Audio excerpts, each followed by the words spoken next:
All right, let's get right into it. A single social media post from Nigerian politician Peter Obi pretty much set the internet on fire recently. And you know what? It all comes down to one very large number. So we're going to break down what that number actually means and why it kicked off such a massive conversation about Nigeria's past, its present, and where it's headed. $9 million. So what does a number like that even mean? I mean, you'd hope it's for something big, right? Like a huge new infrastructure project, maybe a massive boost to the education system. Well, the reality, at least according to Peter Obi, is a whole lot more controversial. This number, this $9 million, became the absolute heart of a major critique against the government. And here it is. This is the post that lit the fuse. On January 16th, Peter Obi put this out there, and he did not hold back. He's basically accusing the country's leaders of caring more about propaganda and their image than about the actual people they're supposed to serve. His whole point was that this $9 million wasn't some investment in Nigeria, it was an investment in polishing Nigeria's image, and that it came at the expense of its own citizens. So, where did the money actually go? Okay, so get this. The $9 million was for a contract with a U.S. lobbying firm in Washington, D.C. called the DCI Group. And their job? To basically polish Nigeria's international image and influence U.S. policymakers on stuff like security and religious freedom. Now, the government's argument, you could imagine, is that managing Nigeria's reputation on the world stage is super important for things like attracting investment. But for Peter Obi and his supporters, no way. They see it as a staggering waste of money, just a PR campaign to try and hide some really deep, serious problems back home. But look, this is bigger than just one contract. For Obi, this spending is just a symptom of a much, much larger problem that's been going on for decades. And that problem is a nation that, he argues, has been completely left in the dust by its peers. To really get what he means, we have to look at a key metric. And that metric is something called the Human Development Index, or HDI for short. It's a pretty standard way the UN measures a country's progress. It's not just about money. It looks at a country's health, its education, and its standard of living. Life expectancy, how many years people go to school, that sort of thing. It's supposed to give you a quick snapshot of the quality of life. And for Nigeria, well, that picture has been pretty worrying for a long, long time. Okay, so let's just wind the clock back to 1990 for a second. Back then, Nigeria and China were, well, they were surprisingly similar in terms of development. China's HDI was just a tiny bit higher. But, and this is the wild part, Nigeria's GDP per person was actually way higher.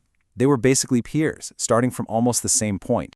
Okay, now let's fast forward about 35 years to today. The difference is just stunning. It's night and day. China has completely skyrocketed into the high development category. Its income per person has exploded. And Nigeria? Well, it's barely moved. It's still stuck down in that low HDI category. And this chart just lays it all out, doesn't it? When you put Nigeria right next to countries that used to be its peers, like Vietnam and China, you can see just how massive the gap has become. I mean, we're not talking about a small difference here. This represents a completely different reality, a totally different quality of life for the average person living in these countries. So, what on earth happened? Well, according to Peter Obi, this didn't just happen by accident. It wasn't destiny, and it certainly wasn't because of a lack of resources. For him, it comes down to one thing: leadership. Or rather, a failure of leadership. He argues that while other countries were making smart, strategic choices, investing in their people, in education, in infrastructure, Nigeria's leaders were, well, they were squandering those same opportunities. And this is where it gets really serious. Because that stagnation, that gap you see in the numbers, that isn't just some abstract economic thing you read about in a report. It has a real, devastating human cost. And you see it most clearly when you look at the nation's healthcare. 54.9 years. That's the average life expectancy in Nigeria. And according to the data Obi is pointing to, that is the lowest in the entire world. Just let that sink in for a second. It's lower than countries that are literally in the middle of a war. And honestly, the story gets even more grim from there. 1,047. That's Nigeria's maternal mortality rate. That means for every 100,000 babies born, over 1,000 mothers die. It's an absolutely staggering number, and it means giving birth is one of the most dangerous things a woman can possibly do in the country. To really bring it home, Nigeria has the second highest number of maternal deaths of any country on the planet. And what that breaks down to is one woman dying from childbirth about every 7 minutes. Every 7 minutes. I mean, that's not just a statistic, that's a crisis by any definition. And that brings us full circle, right back to that $9 million. Because the question becomes, how can you possibly justify spending millions on international PR when your healthcare system is in a state of absolute emergency? This is where Obi's argument really hits home. So let's just look at the numbers side by side. The money spent on that U.S. lobbying contract, about 14 billion naira, is more than the entire combined capital budget for 6 of the country's most important teaching hospitals for the whole year of 2024. And these aren't just any hospitals. These are the top-tier institutions meant to serve millions of people.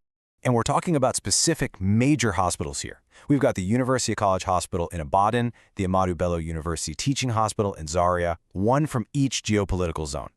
The money they have for the entire year, for essential equipment, for fixing up the buildings, for any upgrades, all of that combined is less than what was spent on this one PR contract. It's just a crystal clear picture of the nation's priorities. So, what's the solution? Where does Nigeria go from here? For Peter Obi, this whole debate, it all just boils down to a really fundamental choice about priorities, about what kind of country Nigeria actually wants to be.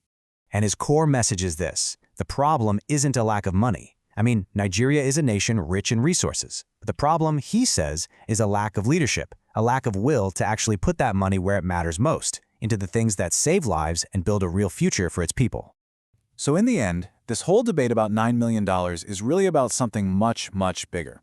Peter Obi's argument is that nations aren't built by chance or miracles.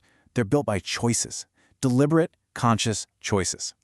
So the final question isn't really if Nigeria can change. It's whether its leaders and its people will finally choose to.